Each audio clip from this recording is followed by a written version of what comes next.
journal.com, djournal.com, and we're doing our 2017 Oscar preview with Chris Beachum. He's a managing editor, is that right, with goldderby.com? Yes, that's right. Chris is also our man in Tupelo, a Tupelo native, is that correct?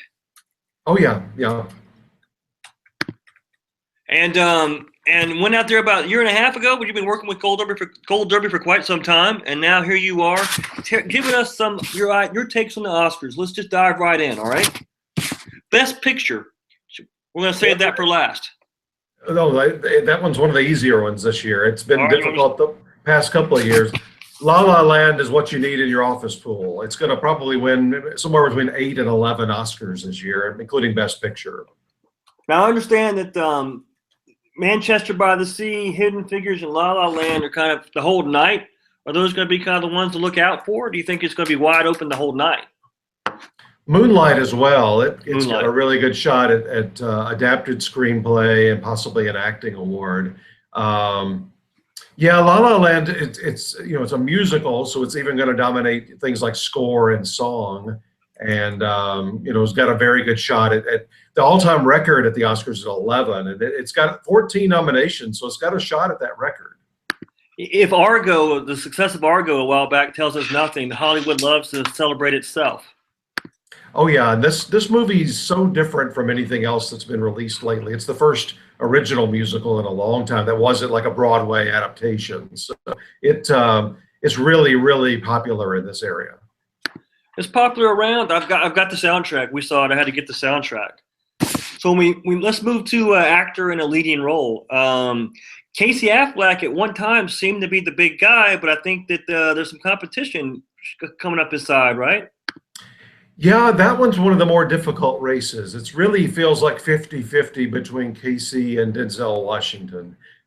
Casey's won a lot of critics' prizes, won the Golden Globe, won Critics' Choice, won BAFTA, but Denzel won one of the big ones, which is SAG.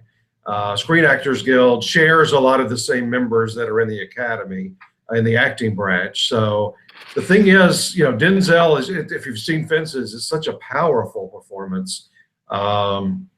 If he were to win, only 6 people have ever won 3 acting Oscars, so he would join that group and become the 7th person ever. So it's going to be an interesting category no matter what happens. And it's a kind of a study in contrast because the Casey Affleck performance is so implosive, it's so restrained as you follow this guy around his hometown. It really is. And, on any award show, whether you're talking Emmys or Tonys or, bigger is often better. They love the overpowering performances, which is why I think Denzel and Casey doesn't do himself any favors. He's not a very good public speaker when he has accepted awards or when he's out at parties. He just hates this whole thing. Whereas, and then, it's just like a political campaign in a way. Denzel loves it, and Denzel's out shaking hands and kissing babies. So I'm personally predicting Denzel, but it's a really close race. So let's move into the supporting role, and I'm thinking that is that Mahershala Ali in Moonlight pretty much the lead there. Pretty much. That one's kind of gone back and forth. Different people have won different shows.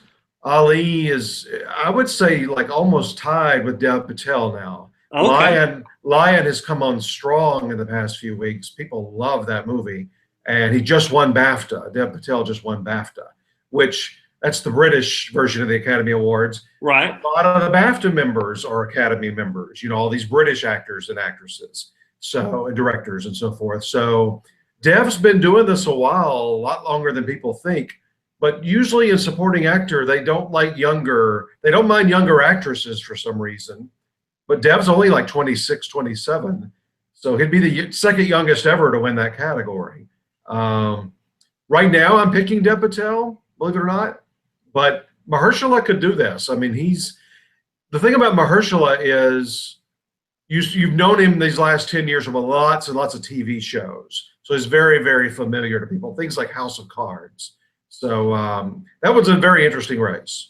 Well, do you think that the character itself has any impact? I mean, in this movie, that character is such a shining light to the young character that it just seems that his shadow casts over, not shadow, actually his light casts over the whole film, even though he's only there for part of it.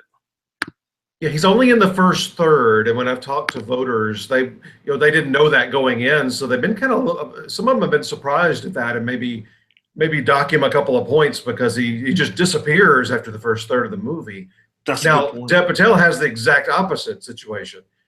The character he plays is played by a little boy the first half of the movie, and then he takes over in the second half. So it's, which do you prefer? Lion is a much more inspirational movie. So I don't know. You remember Slumdog Millionaire was his kind of a breakout role, right? And that won Best Picture. So some people, I think, really feel like they've known him a long time. So as we're moving into actress, into a leading role, Isabelle Huppert, is that how you pronounce it? Uh-huh. And then I'm hearing that it's between her and Emma Stone is what I've been sort of hearing. But what do you think? It's not as close as these other the male races. Emma did something few people do and don't win Oscars for, and that is she won the Globe, she won the SAG Award, and she won BAFTA. And I think we looked back over since SAG's been around 22 years, every single actor or actress that's done that has won the Oscar except for one. And that was Russell Crowe for A Beautiful Mind. And he was in a big PR battle that year. He hit somebody backstage at BAFTA, and Oscar voters didn't like him anymore. So I think Emma's a lot safer than we assumed a few weeks ago. I think she's about, say, 85%, and Isabelle maybe 15%. Now, are all the votes in? Because she could still smack somebody, Well, she's got 4 hours to keep her nose clean. There you go. If they turn in their ballots by 5 o'clock Pacific today. All right, now as we move to actress in the supporting role, I'm thinking, is it Viola Davis has got that sewn up? Or do you think there's any competition from Michelle Williams? No, Viola's won everything this whole season. Before and when 1 year, The Help, remember The Help, the Mississippi-based movie, everybody thought she was going to beat Meryl Streep, and she didn't. So I think everything's conspiring to get her the win. Not conspiring, but everything's falling into place. Yeah. Would her character be considered? Some acting races are simple every year. Well, she was at the Tony Awards, but they have some different kind of rules there. I don't mind at all that she's in supporting because the movie's really about Denzel's character, and her reactions to him are more supporting to me. I can see that. So now we get down to best animated feature film here, and that's one my family has a stake in. The only one we own is Kubo and the Two Strings. Because we love the fact that they use so many different types of animation to tell that story. I don't know if that's going to help them or not. Well, just won BAFTA. BAFTA's got a good track record on predicting animation, but Zootopia has pretty much won everything all season. Yeah. And Disney tends to dominate this category, so I think it's going to be Zootopia.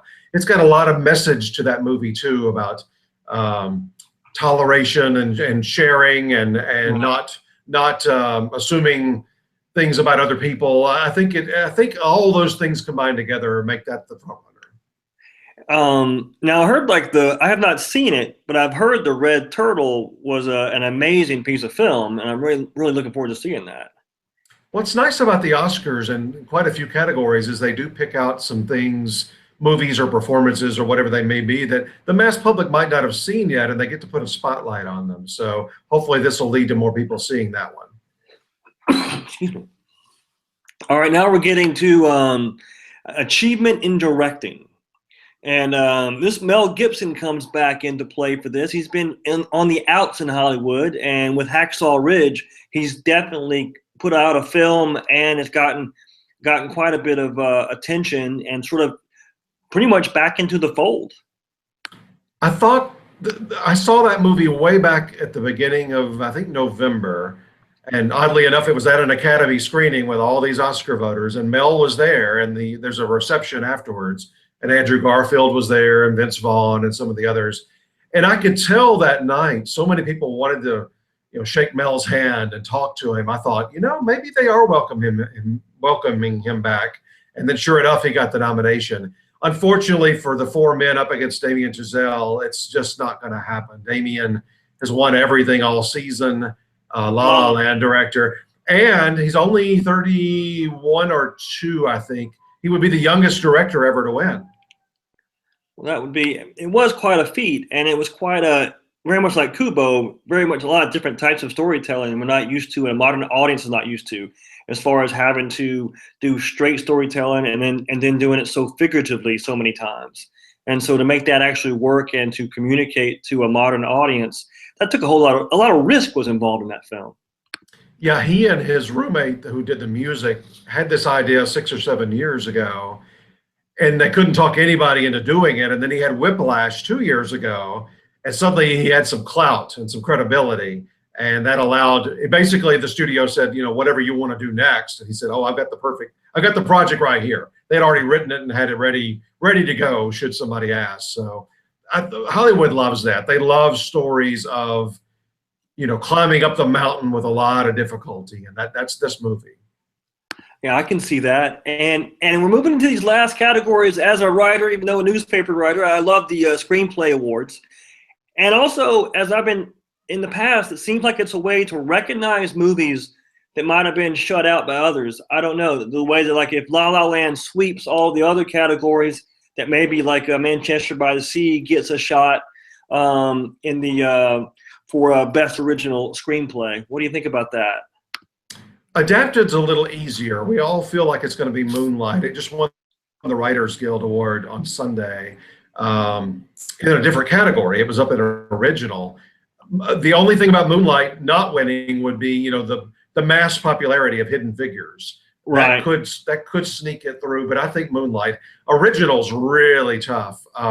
They typically wouldn't go with a musical because they feel like the music is more recognized than, say, the story, the screenplay, which is why I think Manchester by the Sea will win. But sometimes movies just get caught up in sweeps. Nobody was complimenting the screenplay for Lord of the Rings a few years ago, and it won 11 out of 11. So sometimes that can happen. I think La La Land could win, but that's also Damien Chazelle, so a voter might go, well, I'm giving him directing. Let's go a different way on writing. Well, I hear what you're saying, and there's a lot of quality out there. But Manchester by the Sea was such a devastating film, and it was told in such a very low key way, and things just built to where I was very and also I find personally on the Moonlight side of things, that was amazing. I was pulling for a drug dealer. You know, that doesn't happen that often. You know, the fact that he takes you, that you're taken into a world where you don't really. In Moonlight, there's a scene where there's an incident of school violence, and when you see it on screen, you cheer it. But had you read it in a newspaper, you would be appalled by it. It just really shows you different ways of seeing the world. And so the fact that it opened up this view of the way, it gave people like a look inside of a world they don't usually see. It's an amazing year for movies. You know, several of these would have won Best Picture in another, you know, less competitive year. And that goes all the way down the line. I mean, you had just such great, just blockbuster kind of movies like Rogue One and Doctor Strange and Fantastic Beasts, and it was a great year overall. I can't wait to see what they do on the ceremony with Jimmy Kimmel. Yeah, I think Jimmy's going to have, and I hope Matt Damon shows up. I imagine he has to by law at this point. Well, he's a producer on Manchester. It was almost his movie. It was going to be the first movie he ever directed, and then he got busy and he gave it over to the writer. And he was also supposed to play the part that Casey Affleck, his friend, played. So he's thrilled he's up for Best Picture as a producer, but boy, he's thinking, well, I might could have won Best Actor. That might have been interesting. Chris, as always, I really appreciate your spending some time with us and sharing some of your Hollywood knowledge with us here. I know you've been doing this for quite some time, a lot of times from your spare bedroom in Tupelo, and now you're doing it out in Hollywood and actually meeting the people you've been talking to. I want to definitely give a shout out to goldderby.com, where Chris does some wonderful interviews with TV stars, movie stars, and talks. It's not about gossip. It's not about any of that stuff. It's about the work, and you have a wonderful interview talent for interviewing people. I babble because I'm usually just writing this stuff down. But Chris here has the stage presence. Well, I don't know about that, but I appreciate it. The job is a lot of fun. It's very tiring, but we've covered practically every movie this year that's come out. So now we move on to television as of next Monday. So, Chris, thank you much. And he's got to go to a lunch meeting. But thanks for coming and talking with us. And we'll be in touch, my man. All right. Thank you so much.